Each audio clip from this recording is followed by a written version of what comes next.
This is the Leo Climaco podcast. So I believe that even though there's a wave of possibilities, there's always one possibility that will outweigh the others. Okay. And I think that 9 out of 10, that's where the wave collapses. Got it. There may be that one Right. where we shift dimensions and it goes in the other direction, right. But I think 9 out of 10, it's already pre-designed where it's going to collapse. Would you think that you would get to that wave that's the right one for you if you're in the right frequency? 100%. And if you're in the wrong frequency at the wrong time, then you unfortunately get stuck in the Exactly. wrong wave Exactly. over and over. Or you don't even see the waves, Right. right? You don't even know it's there. The opportunity isn't seen. Exactly. Yeah. I like the saying, the eyes don't see. You know when you're looking for something and you're looking for one thing, but then you forgot that the thing looks like this and it was right in front of you the whole time. The eyes don't see, man. It's crazy. That's your tattoo. 11-11. No, but the eye, you were saying earlier, the eyes don't see. The eyes don't see. Yeah. Exactly. Yeah, everything is, I like that example, which kind of falls against free will, right? Right. But it's true, though, because you set yourself up to perceiving certain opportunities, to perceiving certain things that Right. the eyes wouldn't see because you're not prepared to see it. It's a very true thing. And I think for you to see, you got to feel it first. And if you're not in tune with yourself, I've been trusting my intuition recently. 100%. Shit works. Yes. Yeah. It knows more than you think. It knows everything. How many neurons are in the gut versus the mind? There's a lot So more many. in the gut, Yeah. believe it or not. Yeah. And I heard that and I'm like, fuck, I'm just gonna start trusting it. Obviously a calculated trust, right? Right. Sometimes you start feeling that type of FOMO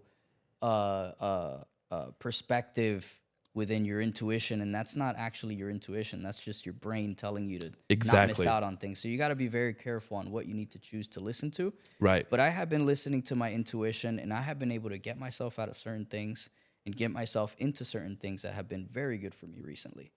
Like what? Man, I wish I could say that we're just going through a situation over the last year and a half. And I'll talk about this publicly when it's said and done. But man, it's been a fucking journey. It's been a journey of finding myself, being able to stay on top while dealing with the most difficult challenge of my life, and at the same time continue winning. It's a very, very difficult Dance. dance. It's a great way to put it. It's a very, very difficult dance. And ultimately, you just get to the point where you're just like, I'm tired, man. I'm just tired. I'm just going to trust my intuition. Yes. Shit just starts happening. You let go. 100%. You let go.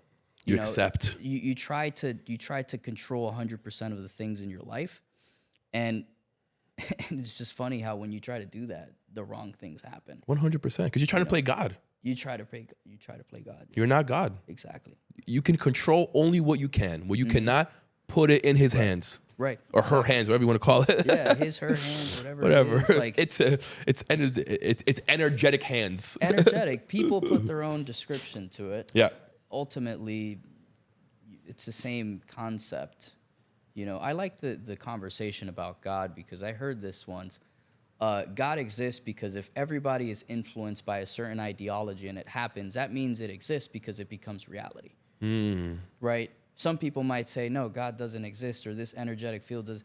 Well, why are there so many people believing the same thing and acting the same way and causing the same result Right. and action and bringing the same activity into this planet? Right. Well, obviously it exists, right? It might 100%. just be an idea, might just whatever you want to think about it, but it exists, you know. Whole concept of energy. Sergio, let's get into, a little bit into your background. Yeah, less spiritual stuff. Well, no, we're gonna go back, but I wanna tie this thread together. Yeah. So let's go into who you are, where you're from. What was your upbringing like? It was great. It was great. Where'd you grow up? I grew up in Miramar, Florida. Currently there right now with my family visiting for 2 weeks. But I grew up in the same house, and 15, 18 years grew up there. I lived in Weston before that. Okay. And my family is from Venezuela, Caracas. We're And I was the neighbors. I'm first- Brazilian. There you go. Yeah. There you go. Were you born here? I was born in Brazil. Yeah, I was born there in you go. Rio. I was the first born here. Nice. In Hialeah. That's awesome. Florida.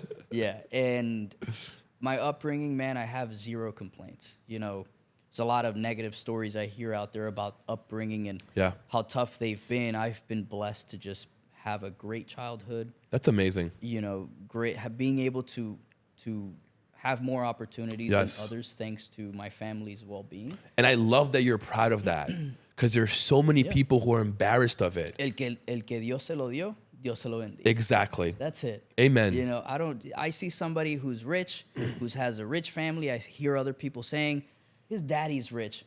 Good for fucking him. Yes. You should be striving to be like his daddy. Exactly. So you can give your kid the same opportunity. Exactly. You know? But a lot of people fail by being raised like that because it's true that you need a little bit of hardship to be able to become the person that you need to become. Yeah. So thankfully for me, in my upbringing, I was introduced to certain people who have taken me through the right path. And I have been through hardship after being able to go through life easily without any type of hardship. And it was really self-made hardship because I didn't know better. But you had the tools. I had the tools. You had the foundation that was given to you. Exactly. Yeah. Yeah, because I had two sides of what I experienced with my life. I had a side with a wealthy family, and I had another side with a not wealthy family. So it was a very opportunistic perspective. Now seeing it today, you wouldn't see it within life, but now seeing it today, I'm like, wow, I learned a lot about this side and how I can just correlate both and how I should act according to this, how I shouldn't act according to that. Right. And you just start nitpicking and putting stuff together, and that eventually becomes your personality and how you start looking at the world. So to answer, that's a long-ass question. That's a long-ass answer. But, yeah, man, my upbringing was fine. I was just lucky enough to be introduced to the right people, to open up my perspective, to be able to focus on the right things that were going to lead me to the path I wanted to go to. I always knew I wanted to be rich. I always knew I wanted to be wealthy, have enough money to be free, to have for my family, for my kids, to travel the world. That's really what money is. It's freedom. It's freedom, 100%. It's all freedom. I want to do what I want, whenever I want, with who I want. Exactly. Where I want. Right. You know, and that's my definition of freedom. And it's constantly changing, your definition. And that changes with growth, you know. And I'm still learning, man. I don't know everything. How old are you? 28. It's a great age. Yeah. I'm still learning. Moment you think you know everything, you lost.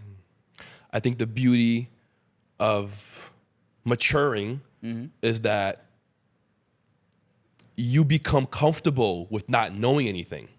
Exactly. You know? I feel fine not. Yeah, I don't know shit. Fuck would I want? I don't know anything, bro. I really don't. Like, I just try shit. The smarter you get, the more stressed out you become. Yes, because you want it all perfect. Hold on. I'm not saying don't be smart. You know. No. You 100%. need to be smart in your own things that you do. If you own a business or if you're a professional, but in terms of learning everything about everything, it's what you mean is probably like don't be too much in your head. Correct. Right. Don't nitpick everything. Yeah. If you know everything, you know the good possibility of something and the negative possibility of something. You're constantly between the back and forth of both. Yeah. Sometimes, ignorance is bliss with some things. Not saying to be ignorant, but, I think that's where it lies. It has its advantages. It has its advantages. Exactly.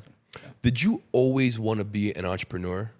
I did. Yeah. Yeah. I knew from a very young age. I wanted to be a doctor first. Okay. But it was always imposed. My family said, Sergio, doctor, lawyer, engineer, right? Doctor, lawyer, engineer. Exactly. One day my mom saw that I was watching a movie about doctors. She's like, get ese doctor. He wants to be a doctor. Stick it in his head. This is what he's gonna do. I studied. Don't lose the opportunity. Don't let it pass away. And then my grandfather started telling my grandmother, my dad. They're like, oh, the first doctor in the family. And I'm like, all right, this is what I'm gonna do. And growing up, I always did the pre-med. I was always going into the biology classes. Okay. I always chose that route. And graduating, I actually, my major was for medicine as well, and I wanted to become an orthopedic surgeon. Okay. But I wasn't 100% convinced until I worked at a hospital part-time. It was a Right. summer job. Okay. It was an internship. And I was like, this is not the life I want. Freedom, right? If you start taking actions on the most important things that's Yeah. for you, you'll start taking the right action. Yeah, a doctor has and- no freedom. No. And mind you, I have much respect for doctors. Oh, same. Saving lives. Yeah, they're helping required. people. I think that it lies within the same category that everybody has within their own relative profession is helping people. Right. And it's very noble, 100%. So I worked at this place and I realized the doctor I just spoke to hasn't seen his wife in a week. He hasn't seen his kids' football game. I'm just like, this is not for me. I left.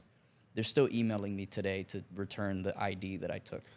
And that's where I told my family, hey, I'm gonna drop out.